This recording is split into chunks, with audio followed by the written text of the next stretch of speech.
TV Somu sir, இதில் ஒரு லாஜிக்கை சொல்கிறார் இல்லையா தண்ணீர் சார்? திமுக தமிழ்நாட்டில் திமுகவுடைய தயவால் தான் காங்கிரஸ் கட்சி ஜெயிக்குது, இந்தியாவில் பெரிய வெற்றியை பெறலை. அப்படின்றப்போ இந்த இடத்துட்ட காங்கிரஸ் கட்சி கூட்டணியில் பங்கு, ஆட்சி அதிகாரத்தில் பங்குன்னு பேச வேண்டிய தேவை இல்லை இல்லையா? ஒருவேளை அப்படி பேசிச்சுன்னா திமுகவுக்கான நெருக்கடி, அது என்டிஏவுக்கான சாதகமான சூழலை கட்டமைக்கும். இந்த யதார்த்தத்தை காங்கிரஸ் கட்சிக்கு புரியலையா? அல்லது இந்த யதார்த்தத்தை தாண்டி அவங்க பேசுகிறாங்க அப்படின்னா அவங்க திமுகவுடைய கூட்டணி விரும்பலன்னு தானே அர்த்தமாக இருக்கும்? இல்லை, அப்படி இல்லை. நம்ம ஏற்கனவே அதை பற்றி பேசியிருக்கிறோம். ஒவ்வொரு தேர்தலையுமே அவங்க இந்த மாதிரி பண்ணுவாங்க. 2011 பார்த்தீங்கன்னா 63 சீட்டு கேட்டு அப்புறம் திமுக 60ன்னு சொல்லி அது பிரச்சனையாகி அப்புறமேல 60 கொடுத்தாங்க, 63 கொடுத்தாங்க. ஏன்னா அப்போ வந்து அது ஆட்சியில் இருந்தது. அதுக்கு அப்புறம்லாம் பார்த்தீங்கன்னாலும் ஒரு தரையும் வந்து அந்த இது மாதிரியான ஒரு பிரச்சனை, நாங்கள் தனியாக போகிறோம், வேறு அணியில் சேர்றோம், தனித்து நிற்கிறோம், அமைச்சர்களோ இது ஏதாவது ஒன்று வரும். ஆனால் ஒவ்வொரு இதுலையுமே கம்மியாக தான் ஆகிட்டு இருக்கு. 2016 41 சீட்டு, அப்புறம் 2021 25, இந்த மாதிரியான தொகுதியா ஐயா சொன்னாங்க 63 தொகுதியே. அதை தான் சொல்கிறேன், 63 வெற்றி 5, அதுக்கு பிறகு 8 தொகுதி அப்படின்னு வென்றதை சொல்லலை. இடம் கொடுத்தது வந்து பார்த்தீங்கன்னா 63, அதுக்கப்புறம் வந்து 41, இந்த மாதிரி 25ன்னு போன தடவை குறைஞ்சிது. இப்போ மறுபடியும் அது குறையுமோ அப்படிங்கிறது அவங்களுக்கு ஒரு பயம். அதுக்காக பேசுறது தான். இன்னும் சொல்ல போனால் வாக்கு சதவீதம் குறைய தான் செய்யுது. இப்போ 1967 பார்த்தீங்கன்னா தோத்தா கூட 41%. அப்புறம் 80 ஏதோ தனியாக நின்னது மட்டும் சொல்கிறேன். அப்போ தனியாக நின்று அதுக்கப்புறம் வந்து பார்த்தீங்கன்னா 89 தனியாக நின்னப்ப அப்போ பார்த்தீங்கன்னா 19.8, 2014 தான் சமீபம் நின்றுருக்காங்க 4.3. அப்போ இவங்களுக்கு எந்த அளவுக்கான வாக்கு சதவீதம் இருக்கோ அதை தானே வந்து ஒரு கூட்டணியில் கொடுப்பாங்க. ஆனால் அதை விட அதிகமாக தான் இவங்க வாங்கிட்டு இருக்கிறாங்க. அது அதிமுக விலையா இருக்கட்டும், திமுக வாங்கிட்டு இருக்கிறாங்க. ஏன் கேட்குறாங்க அப்போ காங்கிரஸ்? ஒன்று இருக்கிற, அதாவது இந்த கூட்டணி விட்டு அவங்க போகிற மாதிரி இருப்பாங்கன்னு நான் நினைக்கல அப்படின்னு. சர்ச்சைக்குள்ளே 2 விஷயம் இருக்குது. ஒன்று, இந்த அதிகமான சீட்டோ இல்லை இருக்கிற சீட்டையாவது தக்க வச்சுக்கணும். ஏன்னா திமுக சைடு என்ன ஐடியாவில் இருக்கலாம், வேறு சில கட்சிகளோட கூட்டணிக்கு வரும். போன தடவை 25 கொடுத்து வந்த 20 கொடுப்போமே, வழக்கமாக தான் நடந்துட்டு இருக்கு, வர கூட குறைஞ்சிட்டு இருக்கு. அப்போ அந்த மாதிரி ஆயிடக்கூடாது அப்படின்னு இப்போ ஒரு தகவல் ஒன்று உழவிட்டு இருக்குல்ல. இவங்க வந்து கடைசியாக வந்து 39 சீட்டு கேட்குறாங்க அப்படிங்கிற மாதிரியானது இருக்குல்ல. இதில் ஆரம்பித்து ஒரு பிரச்சனையை வந்து அப்படியே கொண்டு போவோம், அந்த மாதிரி வெளியில் ஒரு பக்கம் பேசுவோங்கிறதுனால இருக்கலாம். ஒன்று, இதில் இன்னொரு காரணம் என்ன இருக்கலாம்னா, அந்த பார்த்தீங்கன்னா இப்போ அந்த இது தேர்தல் கணக்கெடுப்பு, அது கணக்கெடுப்புங்கிறாங்க, சர்வே கருத்து கணிப்பு. ஆமாம், இதெல்லாம் வர ஆரம்பிச்சோன்னா பார்த்தீங்கன்னா விஜய்க்கு இத்தனை % இருக்குது, திமுகவுக்கு வந்து ஒரு தொங்கு சட்டமன்ற மாதிரி தான் அமையும், இந்த மாதிரியான விஷயங்கள் இதை நம்புகிறாங்களோ என்னமோ. அப்படி நம்பினால் நான் உங்களுக்கு சொல்லிக்கிறேன் என்னென்னா, கருத்து கணிப்பு அப்படிங்கிறது வந்து ஒரு ஓவர் போதையில் இருக்கிற மாதிரி சொல்லுவாங்கல்ல. ஓவர் போதையில் இருந்தால் அவனுக்கு வந்து தாயா தாரமாக தெரியாதான ஒரு பேச்சு வழக்கில் சொல்கிறது. சில சமயம் கரெக்டாக தாயா வந்து தாயா பார்ப்பான், சில சமயம் தாரத்தை வந்து தாயா கூட பார்த்து காலில் கூட விழுவான். அது என்னன்னா, நான் நல்லா மறுபடியும் சொல்கிறேன், போதையில் இருக்கிறவன் செய்கிற செயல்கள் சில சமயம் சரியாக அமைஞ்சிடும், பல சமயம் தப்பாயிரும். அப்படி தான் கருத்து கணிப்பு. திமுக வெற்றி பெறும்னு காங்கிரஸ் கட்சி நம்பல அப்படி சொல்கிறீங்க? இல்லை, அதுவும் உண்டு. அவங்க அடுத்தது வருவாங்க. இவங்க இந்த கருத்து கணிப்பை வச்சுக்கிட்டு இது எப்படி இருந்தாலும் தொங்கு பாரு, நம்ம இல்லாமல் வந்து தொங்கு சட்டமன்றம் தான் வரும், நம்ம இல்லாமல் அவங்க ஜெயிக்க முடியாது நினைக்கலாம். சரியில்லை, யதார்த்தம். அவங்களுக்கு 60 சீட்டு கொடுத்து 5 சீட்டு தான் ஜெயிக்கிறாங்கன்னாலும் கூட அதற்குள்ள காங்கிரஸ் கட்சியினுடைய வாக்கு வங்கி இருக்கு இல்லையா? திமுக கூட்டணி கட்சிகளை நம்பி தான் இருக்குது. தமிழ்நாட்டினுடைய அரசியல் வரலாற்றில் அதிமுக மட்டும்தானே கூட்டணியே இல்லாமல் ஜெயிச்ச கட்சி. திமுக ஒரு நாள் கூட அந்த டெஸ்ட் அண்ட் ட்ரையல் பண்ணவே இல்லைல்ல. அப்படி இருக்கிறப்ப அவங்க நிர்பந்திக்கிறதுக்கு லாஜிக் இருக்கு இல்ல? கூட்டணி கட்சி வேணும், அந்த கூட்டணியில் இருக்கக்கூடிய கட்சிகள் நிர்பந்திக்கிறதும் சரிதான். ஆனால் தனக்கு என்ன வாக்கு வங்கி இருக்கோ அந்த சீட்டுக்காக நிர்பந்திச்சா ஓகே. இப்போ 4.3 வாங்கியிருக்கிறாங்க 2014 நாடாளுமன்ற தொகுதியில் வாங்கியிருக்காங்க. 5% வச்சுக்குவோம். அப்போ அந்த 5% பார்த்தீங்கன்னா 234க்கு எத்தனை சீட்டு வருது? 5 5 10 12 13 சீட்டு தான் வரும்.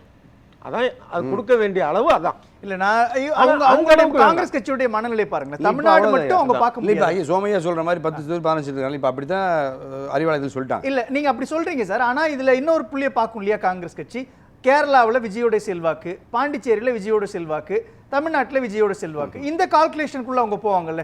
ஏற்கனவே கர்நாடகாவில் இருக்கிறாங்க, ஆனா இதுல ஒரு தெலுங்கானாவில் விஷயம், இருக்கிறாங்க. நீங்க இவ்வளவு தெளிவா இருக்கக்கூடிய நீங்க ஒரு பெரிய தப்பு பண்ணிட்டீங்க. என்னது? இப்ப கேரளா, தமிழ்நாடு இதெல்லாம் சொன்னீங்க, அமெரிக்கா, ஆஸ்திரேலியா இதெல்லாம் விட்டீங்க, ஜெர்மன் விட்டீங்க. ஏன்னா அங்கேயும் விஜய் ரசிகர் ஏன்னா இருக்காங்க. அங்க வந்து விஜய் ரசிகர்கள் விஜய் ரசிகர் இருக்காங்க.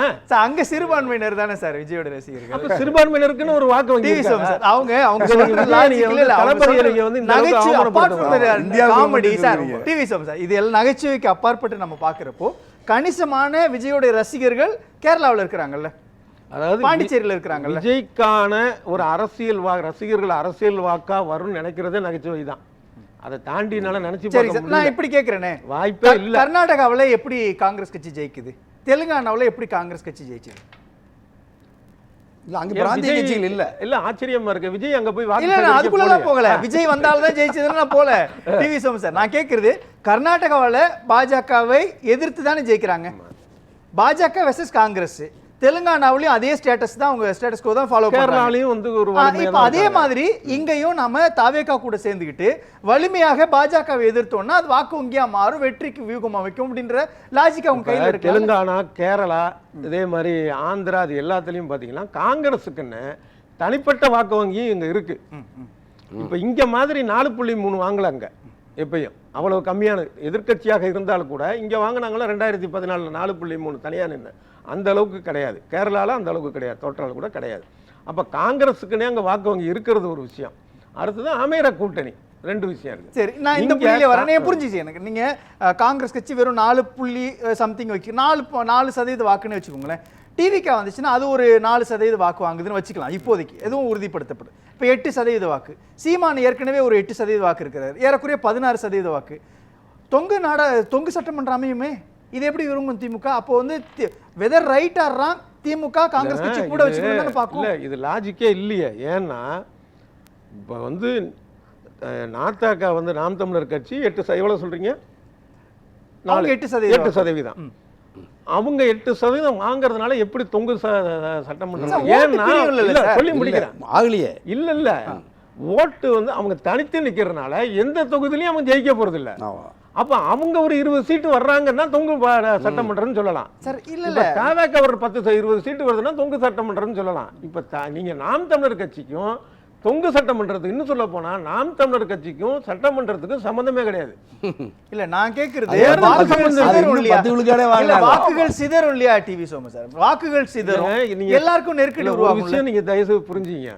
இவங்க வாக்கு சிதறதுங்கிறது வேற, அந்த ஆட்சியில அமர்றது சீட்டு கிடைக்கிறது எனக்கு புரியுது, எனக்கு புரியுது. சீட்டு வாக்கு எண்ணிக்கையை சதவீதம் வேற, வைத்துதான். எம்எல்ஏ சீட்டு வேற. நீங்க சொல்றது என்ன புரிஞ்சுக்க முடியும். ஆனா இந்த இடத்துல சிறுபான்மையினர் ஓட்டுன்னு வச்சுக்கோங்களேன், இஸ்லாமியர்கள் கிறிஸ்தவர்களுடைய ஓட்டு மட்டும் வச்சுக்கிட்டோம்னா இந்த ஓட்டு காங்கிரஸ் கட்சிக்கும் வருது, விஜய்க்கும் வருது, அதிமுகவுக்கும் வருது, திமுகவுக்கும் வருது.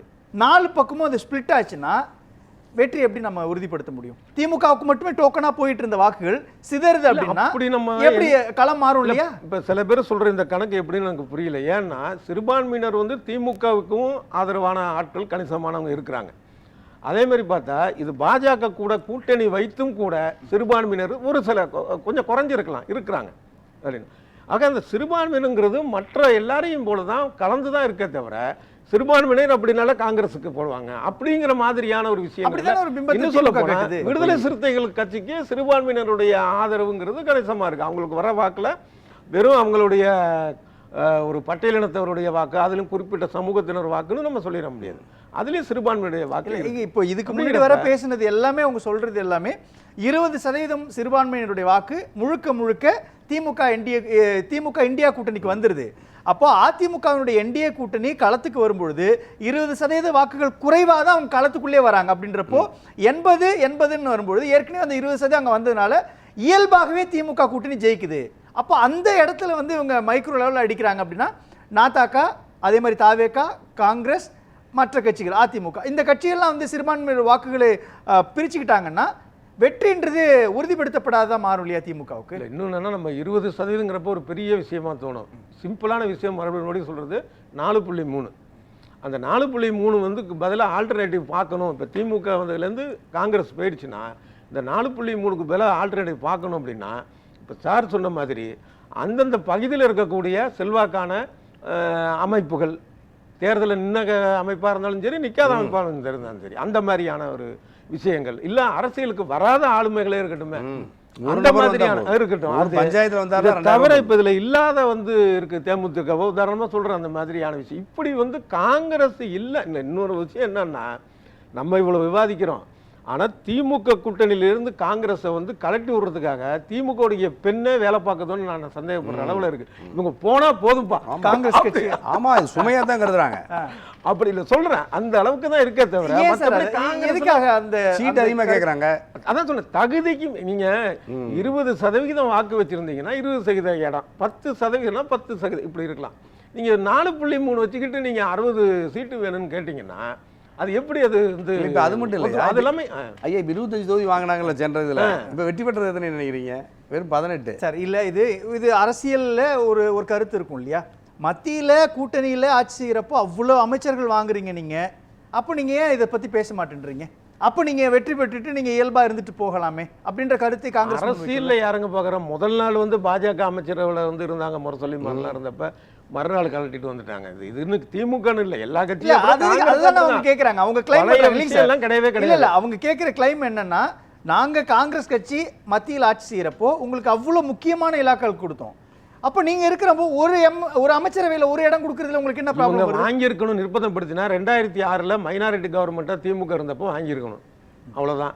அது மெஜாரிட்டியா இருந்துச்சுன்னா தர மாட்டாங்க. அது வேணாம், இப்ப ஏன் கொடுக்க மாட்டீங்க? இப்ப எதுக்கு தரணும்னு கேட்பாங்க. ஏன் தரணும்? இல்ல அதுல சிக்கல் என்ன இல்ல 2004 நாடாளுமன்ற தேர்தலில் திராவிட முன்னேற்ற கழகத்தினுடைய நாடாளுமன்ற உறுப்பினருடைய எண்ணிக்கை காங்கிரஸ் கட்சிக்கு தேவைப்பட்டதுனால, இங்க நீங்க ஸ்டேட் கவர்மெண்ட்ல நீங்க ஆட்சியில் பங்கு கேட்டா சென்ட்ரல் கவர்மெண்ட் இந்திய அரசாங்கமே மன்மோகன் கிட்ட இருந்திருக்காது. ஆகவே அவங்க இங்க வேற வழி இல்லாம திமுக ஆதரிச்சாங்க. இறக்கப்பட்ட இல்ல நீங்க சொல்றது 2006 to 2011 அவங்க சிறுபான்மையினரா இல்ல சார், 2014 வரை அவங்களும் காங்கிரஸும் வலுவாக மெஜாரிட்டியில் இல்ல. திமுக அணியில எண்ணிக்கையில கூட்டணியில் இருக்கும்போது நாடாளுமன்ற உறுப்பினர்களுடைய இவங்க எண்ணிக்கையிலாம் அங்க ஆட்சி இல்ல. 145 தான். அப்ப தனிப்பெரும்பான்மையோட காங்கிரஸ் இல்லவே இல்லை. ஆக அது மட்டும் இல்ல, இப்ப நீங்க கூட சொன்னீங்களே, இப்ப 2014 வரைக்கும் 4. சோமையா சொன்னாங்கல்ல, அது வரைக்கும் ஆட்சி இருந்துச்சு. ஆட்சியினுடைய கடைசி நிமிடத்துல 2014 4.5 இருக்க வரைக்கும் ஆட்சி இருந்துச்சு. நீங்க மற்ற மாநிலங்களில ஒப்பிட்டு சொன்னீங்க. 1967 காங்கிரஸ் ஆட்சி இழந்து இன்னைக்கு 2027 50 ஆண்டுகள் ஆயிருக்கு. 50 ஆண்டுகளில் இந்த 4. நான் இப்போ உறுதியாக சொல்கிறேன், தனிச்சு போய் இப்போ காங்கிரஸ் இருந்துச்சுன்னா 1 விழுக்காடு வாங்குறது எனக்கு தெரியும் பெரிய அரிது தான். ஒரு விஷயமும் பார்க்கணும். 1980 திமுகவை விட காங்கிரஸ் அதிக 2 தொகுதி போட்டிடுறது உண்டு. அதே போல் 2011 63 சீட்டு கொடுத்துட்டு திமுக 118 119 தொகுதியில் தான் போட்டிட்டுச்சு. அப்ப அந்த 2 சமயத்திலும் பாத்தீங்கன்னா வெற்றி பெற்று இருந்தால் கூட்டணி ஆட்சி தான் வந்தாகணும். அது மனநிலை வேற. அந்த 2 தடவையும் ஆனா நீங்க நல்லா யோசிச்சு பாருங்க. இல்ல புரியுது. கடந்த காலங்கள்ல அதிமுக ஆட்சிக்கு வருவதற்கான அல்லது திமுக ஆட்சிக்கு வருவதற்கான அடித்தளத்தையே காங்கிரஸ் தானே உருவாக்குது. அந்த வரலாறு அவங்க திரும்ப பார்த்தாங்கன்னா தாவேக ஆட்சிக்கு வர்றதுக்கு நாங்க உதவுவோம் அப்படின்ற நம்பிக்கை உங்களுக்குள்ள வரும் இல்லையா சார்? அது அதுக்கு வர்றேன். அதுக்கு முன்னாடி இந்த 2 தடவை திமுக அதிக சீட்டு கொடுத்ததுக்கு காரணம் அங்க ஆட்சியில மத்தியில் இருந்ததுதான். அந்த மாதிரி இருந்துச்சுன்னா சரி நமக்கு தேவைன்னு கொடுப்பாங்க. அது இல்லாத டயத்தில் கொடுக்கங்கிற அவசியம் இல்லை. ஒன்று. இன்னொன்று, நீங்கள் ஏற்கனவே ஓரளவு நல்லா படிக்கிற பையனை இன்னும் கொஞ்சம் எஜுகேட் பண்ணி கொண்டு வரலாம். நீங்கள் படிப்பே வரல அப்படிங்கிற மாதிரி இருக்கக்கூடிய ஒரு. ஆனா நீங்க உங்களுக்கு நல்லா தெரியும், மூத்த பத்திரிகையாளராக திமுகவினுடைய வெற்றியில காங்கிரஸ் கட்சியினுடைய பங்களிப்பு இருக்கு இல்லையா? அதிமுகவுடைய வெற்றியில காங்கிரஸ் கட்சியினுடைய பங்களிப்பு தன்னுடைய வாக்கு வங்கிய திமுக அதிமுகவால தான் இழந்ததுன்னு காங்கிரஸ் கட்சி ரியலைஸ் பண்ணும் இல்லையா? அந்த இடம் இருக்கு இல்லையா? அப்படி எம்ஜிஆர் மறைந்த முன்னாள் தொடக்கத்துல திமுக ஆட்சிக்கு வரும்பொழுது காங்கிரஸ் கட்சியினுடைய உதவியோட தான் வந்தாங்க. எம்ஜிஆர் ஆட்சிக்கு வரும்பொழுதும் காங்கிரஸ் கட்சியினுடைய உதவி தான். ஜெயலலிதா ஆட்சிக்கு வரும்பொழுதும் காங்கிரஸ் கட்சியினுடைய உதவி. திரும்ப மீண்டும் உருவாகிறப்போ கருணாநிதியுடைய ஆட்சியிலப்பையும் காங்கிரஸ் கட்சியினுடைய எல்லா சூழலையும் காங்கிரஸ் கட்சி தானே ஒரு கீ ரோலா இருக்கு. 2011 காங்கிரஸ் கட்சி உதவியோட தான் தோத்தாங்க. 2016 காங்கிரஸ் கட்சி உதவியோட தான் தோத்தாங்க. இதையும் நம்ம வருஷப்படுத்தலாமே 2G-ஆல. இல்ல அது ரொம்ப முக்கியம் இல்லையா? 2014 எப்படி தோத்தாங்க? 2G ஸ்பெக்ட்ரம் ஊழல் தானே. நேரடியாக திமுகவினுடைய மீதான 1,75,000 கோடி ஊழல் தானே காங்கிரஸ் கட்சி அரியணையிலிருந்து இறக்குச்சு. இல்லையா? அதையும் நம்ம அது கூட ஒப்பிட்டு பார்க்க முடியாது. நான் சொல்றது நீங்க சொல்றீங்கல்ல கூட்டணி அப்படிங்கிற விஷயத்துக்கு வந்தீங்கன்னா நம்ம அதையும் அப்படியே தான் தட்டையா தான் பார்க்குற மாதிரி இருக்கும். அது கிடையவே கிடையாது. காங்கிரஸ் கட்சி அதோடைய செல்வாக்குக்கு ஏற்ற மாதிரி இப்போ அதே மாதிரி விசிகவா இருக்கட்டும், மதிமுகவா இருக்கட்டும், வேற கட்சியில் எதிராக இருக்கட்டும், அவங்க வாக்குக்கு ஏற்ற சீட்டு கேட்டால் யாரும் வந்து இது மறுக்க போறதில்ல. அதீத ஆசை. பேசலாம். டிவி சோமு சார் இறுதி கருத்து ரொம்ப சுருக்கமா. அதான் அதிகார பகிர்வு பற்றி பேச வேண்டிய நேரம் இது. காங்கிரஸ் எம்பி மாணிக்கம் தாகூர் நல்ல விஷயம் பேசிட்டோம். உண்மையிலே எந்த அதிகார பகிர்வை பற்றி பேசணும் அப்படின்னா, இப்போ இந்திரா காந்தி காலத்தில் தான் அவசர நிலையில் வந்து கல்வி, வனம், அதே மாதிரி வனவிலங்கு, பறவை மாநில பாதுகாப்பு, உரிமைகளை பறிச்சாங்க. இந்த மாதிரியான பறவை உரிமைகள்லாம் பறிக்கப்பட்டது. அந்த அதிகார பகிர்வு இருக்குல்ல, அதை பற்றி வர தேர்தலில் காங்கிரஸ் வந்து ஒரு தேர்தல் அறிக்கை கொடுக்கணும். ஏன்னா இப்போ ராகுல் காந்தி நிறையா மாறி இருக்கிறாருங்கிறாங்க, கார்கே மாறி அந்த அதோடைய தலைமையிலேருந்து பலது மாறி இருக்கிறாங்க. இப்போ நாங்கள் வந்து அடுத்த முறை நன்றி. இது வந்து சட்டமன்றமாக இருக்கலாம், ஆனால் மறுபடியும் நாடாளுமன்றத்தில் நாங்கள் வந்தோம்னா இந்த மாதிரி அதிகார பகிர்வு செய்வோம் அப்படிங்கிற அளவுக்கு அவங்க நீட்டையே விலக்குவோன்ட்டாங்களே சார், அந்த ஸ்டாண்டை மாத்திட்டாங்களே. ஆமா. நீட்டையே விலக்குவோன்ட்டாங்களே. நீட்டை ஆமா, நீட் இருக்குன்றாரு. நீட்டு விளக்குவோம். மற்றதுலையும் வந்து அதிகாரத்தில் வந்து அவங்க பங்கு கொடுக்குற அளவுக்கு வர